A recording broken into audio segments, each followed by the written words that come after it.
सभी को राम राम, नमस्कार।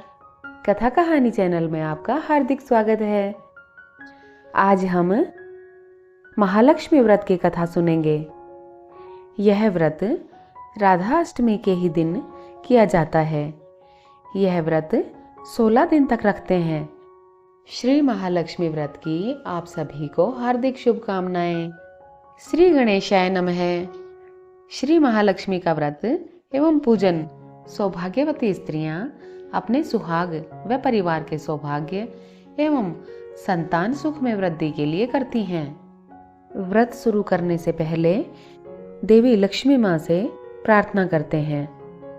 हे देवी, मैं आपकी सेवा में तत्पर होकर आपके इस महाव्रत का पालन करूंगी।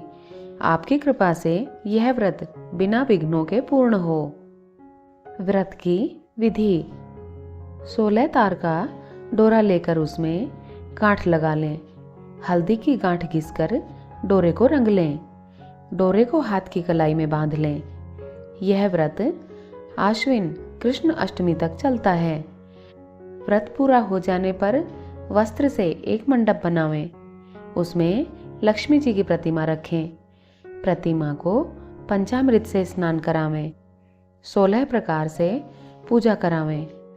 रात्रि में तारागणों को पृथ्वी के प्रति अर्घ्य देवें और लक्ष्मी जी की प्रार्थना करें। व्रत रखने वाली स्त्रियां ब्राह्मणों को भोजन करावें, उनसे हवन कराएं और खीर की आहुति दें। चंदन, तालपत्र, पुष्पमाला, अक्षत, दूर्वा, लाल सूत, सुपारी, नारियल तथा नाना प्रकार के पदार्थ नए सूप में 16-16 की संख्या में रखें। फिर नए दूसरे सूप को ढककर निम्न मंत्र को पढ़कर लक्ष्मी जी को समर्पित करें। मंत्र का हिंदी अर्थ है: क्षीर सागर में प्रकट हुई लक्ष्मी, चंद्रमा की बहन, श्री विष्णु वल्लभा महालक्ष्मी इस व्रत से संतुष्ट हों। इसके बाद 4 ब्राह्मण और 16 ब्राह्मणियों को भोजन कराएं और दक्षिणा देकर विदा करें। फिर घर में बैठकर स्वयं भोजन करें। इस प्रकार जो व्रत करते हैं वे इस लोक में सुख भोग कर बहुत काल तक लक्ष्मी लोक में सुख भोगते हैं। श्री महालक्ष्मी व्रत कथा। एक समय महर्षि द्वैपायन व्यास जी हस्तिनापुर आए।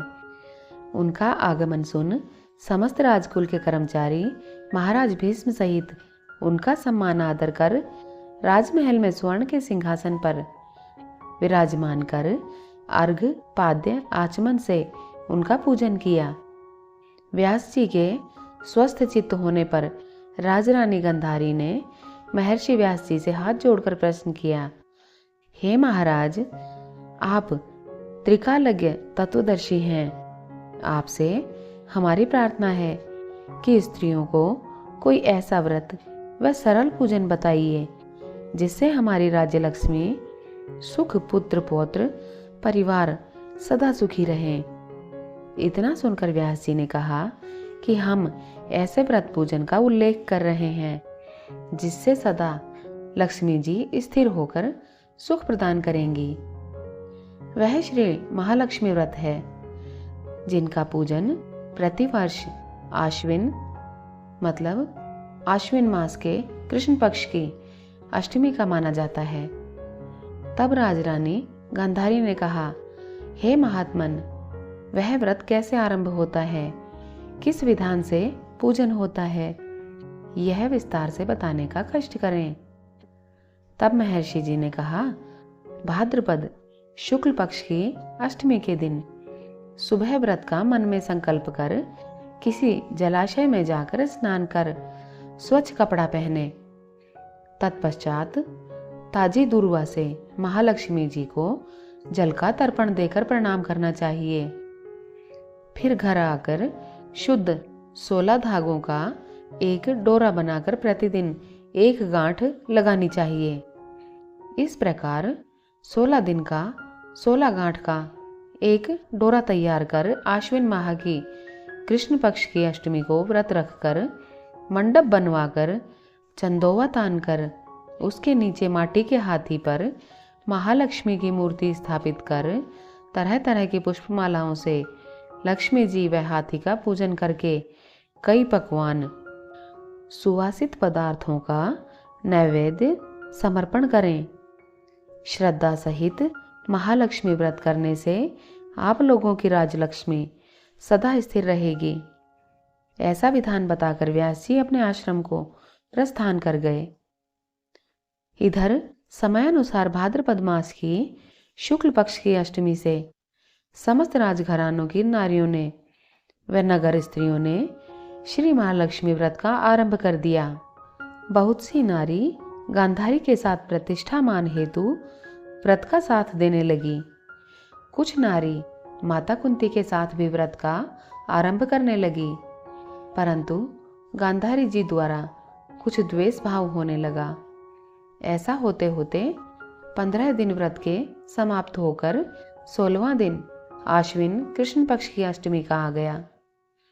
उस दिन प्रातःकाल से नगर नारियों ने उत्सव मनाना आरंभ कर दिया और समस्त नर नारी राजमहल में गांधारी जी के यहाँ उपस्थित हो तरह तरह से महालक्ष्मी जी के मंडप व माटी के हाथी बनाने सजाने की बड़ी तैयारियां होने लगी। गांधारी जी ने नगर की सभी प्रतिष्ठित नारियों को बुलाने को सेवक भेजे, पर माता कुंती को नहीं बुलवाया गया और न कोई सूचना भेजी। उत्सव वाद्य की धुन गुंजारने लगी, जिससे सारे हस्तिनापुर में खुशी की लहर दौड़ गई। माता कुंती ने इसे अपना अपमान समझकर बड़ा रंज मनाया और व्रत की कोई तैयारी ना की। इतने में महाराजा युधिष्ठिर, अर्जुन, भीमसेन, नकुल, सहदेव पांचों पांडव उपस्थित हो गए। तब अपनी माता को गंभीर देख अर्जुन ने प्रार्थना की, हे माता, आप इतनी दुखी क्यों हो? क्या हम भी आपके दुख का कारण जान सकते हैं और दुख दूर करने में भी सहायक हो सकते हैं? आप बताएं। तब माता कुंती ने कहा, बेटा, जाति अपमान से बढ़कर कोई दुख नहीं है। आज नगर में श्री महालक्ष्मी व्रत उत्सव में रानी गांधारी ने सारे नगर की सारी औरतें मान देकर बुलाई हैं, पर तुमसे ईर्ष्यावश मेरा अपमान कर उत्सव में नहीं बुलाया। तो पार्थ ने कहा, हे माता, क्या यह पूजा का विधान सिर्फ दुर्योधन के ही महल में हो सकता है? आप अपने घर नहीं कर सकती? तब कुंती ने कहा, बेटा, कर सकती हूँ, पर वह साज सामान इतनी जल्दी तैयार नहीं हो सकता, क्योंकि गांधारी के 100 पुत्रों ने माटी का विशाल हाथी तैयार करके पूजन का साज सजाया है। वह ऐसा विधान तुमसे न बन सकेगा और उनके उत्सव की तैयारी आज दिन भर से हो रही है। तब पार्थ ने कहा, हे माता, आप पूजन की तैयारी कर नगर में बुलावा फिरावें। मैं ऐसा हाथी पूजन को बुला रहा हूँ जो आज तक हस्तिनापुर वासियों ने न देखा न पूजन किया होगा। मैं आज ही इंद्रलोक से इंद्र का हाथी ऐरावत, जो पूजनीय है, उसे बुलाकर तुम्हारी पूजा में उपस्थित कर दूंगा। आप अपनी तैयारी करें। इधर माता कुंती ने सारे नगर में पूजा का ढिंडोरा पिटवा दिया और पूजा की विशाल तैयारी होने लगी। तब अर्जुन ने सुरपति को ऐरावत भेजने को पत्र लिखा और एक दिव्य बाण में बांधकर धनुष पर रखकर देवलोक इंद्र की सभा में फेंका। इंद्र ने बाण से निकालकर पत्र खोला और पढ़ा तो आश्चर्य से अर्जुन को लिखा, हे पांडु कुमार, ऐरावत भेज तो दूंगा, पर वह इतनी जल्दी स्वर्ग से कैसे उतर सकता है? तुम इसका उत्तर शीघ्र ही लिखो। पत्र पाकर अर्जुन ने पत्र में बाणों का रास्ता बना के हाथी उतारने की प्रार्थना लिख पत्र वापस कर दिया।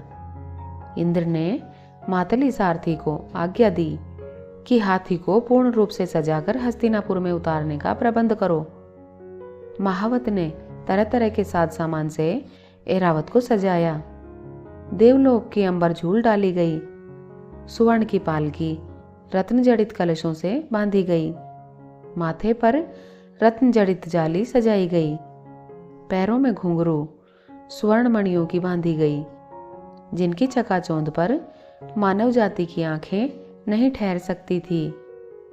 इधर सारे नगर में धूम हुई कि कुंती माता के घर सजीव इंद्र का ऐरावत वाणों के रास्ते पर स्वर्ग से उतरकर पूजा जाएगा। सारे नगर के नर नारी, बालक और वृद्धों की भीड़ ऐरावत को देखने एकत्र होने लगी। गांधारी के राजमहल में भी इस बात की चर्चा की बड़ी चहल पहल मच गई। नगर की नारियां पूजन थाली ले लेकर भागने लगी और माता कुंती के महल में उपस्थित होने लगी। देखते देखते सारा महल पूजा करने वाली नारियों से ठसाठस भर गया। सारे नगर निवासी ऐरावत के दर्शनों को गली, सड़क, महल, अटारियों पर एकत्र हो गए। माता कुंती ने ऐरावत को खड़ा करने हेतु रंग बिरंगे चौक को पुरवाकर नवीन रेशमी वस्त्र बिछवा दिया। हस्तिनापुरवासी तरह तरह की स्वागत तैयारी में फूल, माला, अबीर, केसर हाथों में लेकर पंक्तिबद्ध खड़े थे। इधर इंद्र की आज्ञा पाकर ऐरावत स्वर्ग से बाणों के बनाए रास्ते से धीरे धीरे आकाश मार्ग से उतरने लगा, जिसके आभूषणों की आवाज नगरवासियों को आने लगी। ऐरावत के दर्शन होते ही नर नारियों ने जय जयकार के नारे लगाना आरंभ किया। ठीक सायंकाल ऐरावत माता कुंती के महल के चौक में उतर आया। तब समस्त नर नारियों ने पुष्पमाला, अबीर, केसर को चढ़ाकर स्वागत किया। महाराज धौम्य पुरोहित द्वारा ऐरावत पर महालक्ष्मी जी की मूर्ति स्थापित कराकर वेद मंत्रों द्वारा पूजन की गई। नगरवासियों ने भी लक्ष्मी पूजा का स्वागत करके ऐरावत की पूजा की।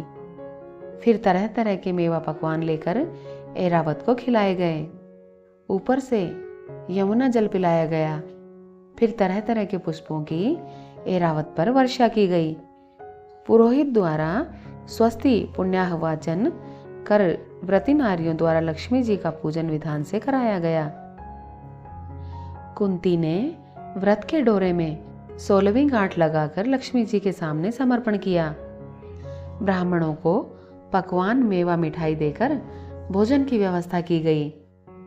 तब वस्त्र, द्रव्य, सुवर्ण, अन्न, आभूषण देकर ब्राह्मणों को संतुष्ट किया।